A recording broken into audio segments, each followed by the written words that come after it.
Udah di-off kan? Waalaikumsalam warahmatullahi wabarakatuh.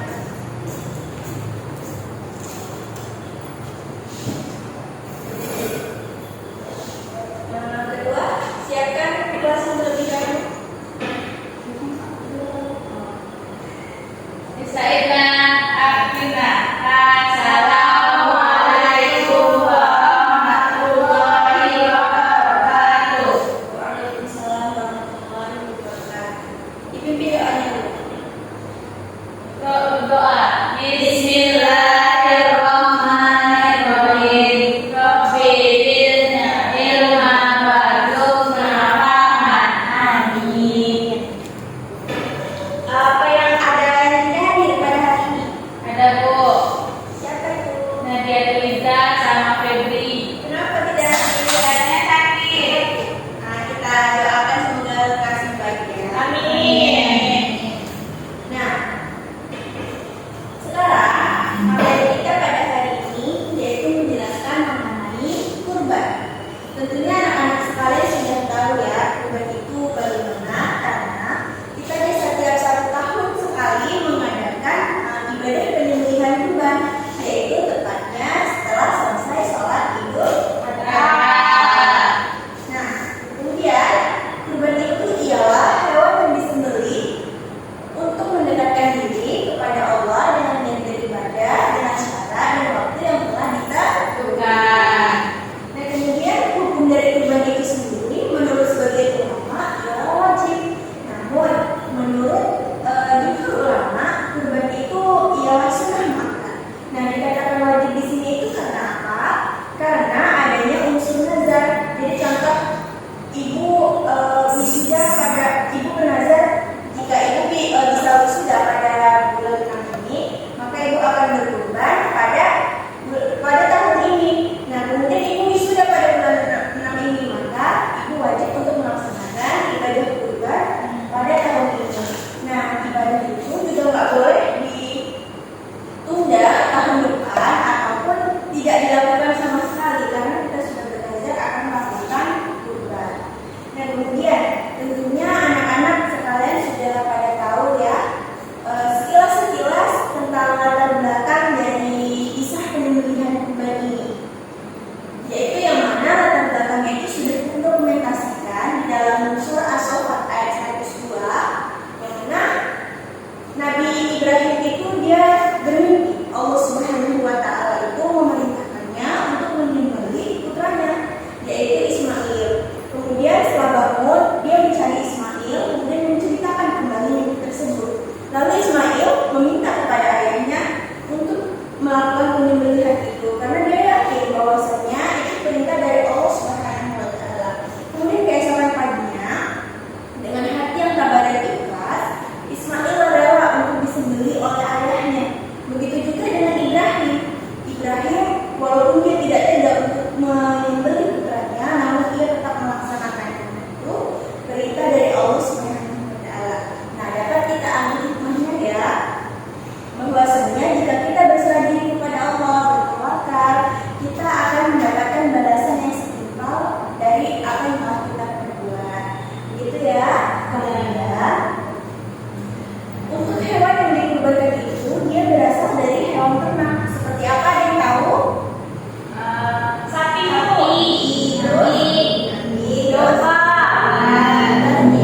Domba. Terus ada satu lagi. Kerbau. Nah, jadi hewan kurban itu berasal dari hewan ternak, seperti anak-anak yang sampaikan tadi ya, ada 5 hewan yang bisa dijadikan hewan kurban. Nah, hewan kurban ini dia mempunyai ketentuan dan syarat untuk dilaksanakan sebagai penyembelihan kurban. Syaratnya itu dia seperti berumur kurang lebih dari 1 tahun untuk domba dan kambing. Kemudian untuk unta kurang lebihnya 5 tahun, sedangkan untuk sapi dan kerbau kurang lebihnya itu 2 tahun. Nah, kemudian juga untuk melaksanakan penyembelihan kurban ini hewannya itu tidak boleh cacat. Jadi hewannya itu harus benar-benar sehat, tidak boleh pincang ataupun ada sakit bawaan kayak pilek atau demam, itu hewan itu tidak bisa dijadikan hewan kurban. Jadi hewan kurban itu memang benar-benar hewan yang sehat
kemudian pemanfaatan untuk daging kurban ini diberikan kepada fakir miskin. Jadi sepertiga itu diberikan kepada orang yang menyembelih, orang yang berkurban, kemudian dari keluarganya, kemudian sepertiga lagi kita berikan kepada orang fakir miskin, kemudian sepertiga lagi kita berikan hadiah kepada masyarakat yang ada di sekitar kita. Nah, ada nih orang yang dia berkurban tetapi dia tidak bisa memakan daging kurban itu, yaitu orang yang bernazar tadi. Telah dijelaskan bahwasanya orang yang bernazar itu dia tidak boleh menikmati hasil dari daging kurban itu, walaupun sudah dimasak ataupun belum dimasak, karena ada unsur masak tadi, makanya dia tidak bisa menikmati daging kurban. Nah, seperti ibadah-ibadah lainnya, ibadah kurban ini juga memiliki sunnah sebagai pelengkap. Jadi kita ketika untuk melaksanakan penyembelihan ini ada sunnah-sunnahnya, seperti membaca takbir. Gimana baca takbir? Allahu Akbar. Kemudian baca sholawat. Allahumma sholli ala sayyidina Muhammad wa ala ali sayyidina Muhammad. Nah, setelah itu kita menghadapkan hewan itu ke arah kiblat. Setelah itu memulingkan badan hewan, kepala hewan itu ke rusuk kiri, kemudian menyembelih hewan itu di pangkal lehernya. Nah, untuk bagian menyembelih ini kita harus menggunakan benda yang tajam, tidak boleh menggunakan benda yang tumpul karena itu dapat menyakiti hewan tersebut karena banyak gesekan di leher. Kemudian memotong urat kiri dan kanan hewan tersebut. Nah, setelah itu kita membaca doa yang telah diajarkan oleh Rasulullah. Ada tahu doanya? Belum. Mari kita baca sama-sama. Ikutin ibu ya. Bismillahirrahmanirrahim. Bismillahirrahmanirrahim. Allahumma taqabbal min Muhammadin. Allahumma taqabbal min Muhammadin Wa ali Muhammadin. wa ali Muhammadin Wa min ummati Muhammadin. wa min ummati Muhammadin. Nah, ada yang bisa mulai? Sekali lagi aku. Sekali lagi ya. Bismillahirrahmanirrahim. Bismillahirrahmanirrahim. Allahumma taqabbal min Muhammadin. Allahumma taqabbal min Muhammadin Wa ali Muhammadin. wa ali Muhammadin Wa min ummati Muhammadin. wa min ummati Muhammadin. Coba yang di belakang bisa diulang. Bismillahirrahmanirrahim. Allahumma taqabbal min Muhammadin wa ali Muhammadin wa min ummati Muhammadin. Nah, bagus. Oke. Setelah itu, sunnah selanjutnya yaitu jika kita berkurban, maka kita harus menyembelih hewan kurban itu sendiri. Namun, jika kita tidak bisa, itu bisa diwakilkan oleh orang lain, tetapi kita melihat atau menyaksikan langsung penyembelihan. Nah, setelah penjelasan yang Ibu jelaskan ini mengenai materi kurban, apakah ada yang ingin ditanyakan mengenai materi kita pada pagi hari ini? Coba aja. Jadi, kenapa kalau ayam dan bebek atau yang lainnya itu tidak bisa dijadikan kurban?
apakah kalian mendengarkan atau tidak penjelasan kita?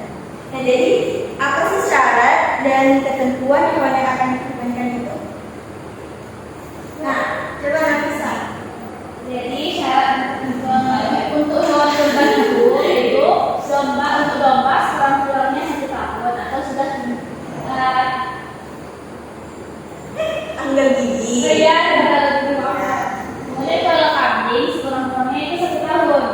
Untuk unta sekurang-kurangnya 5 tahun dan sapi atau kerbau sekurang-kurangnya 2 tahun. Kemudian hewan kurban Ya. Kemudian hewan kurban tidak boleh ada yang cacat, kurus, ada penyakit dalam tubuh, pincang, potong, potong, dan lain sebagainya. Jadi hewan kurban harus benar-benar sehat walafiat luar dan dalam. Nah, bagus. Nah, jadi benar ya apa yang dikatakan oleh Nafisa bahwasanya syarat dan ketentuan hewan kurban itu harus terpenuhi. Jika tidak terpenuhi, maka itu belum bisa dijadikan hewan kurban. Nah, jadi kesimpulan yang dapat kita ambil dari pelajaran kita pada hari ini bahwasanya hewan kurban itu ialah hewan yang disembelih untuk dengan niat beribadah untuk mendekatkan diri kepada Allah Subhanahu wa taala dengan syarat dan waktu yang telah ditentukan. Dan juga hewan yang dikurbankan itu berasal dari hewan ternak seperti kambing, domba, unta, sapi, dan kerbau. Juga ada sunnah-sunnah yang telah dianjurkan sebelum melaksanakan pemilihan ini. Nah, kemudian mengingat waktu kita yang sudah habis, maka ibu ingin menyampaikan kepada kalian, rajinlah belajar, biarlah belajar, karena kedua orang tua sudah susah payah untuk mencarikan kita uang untuk membayar sekolah, jadi kita sehari-hari. Maka itu kita harus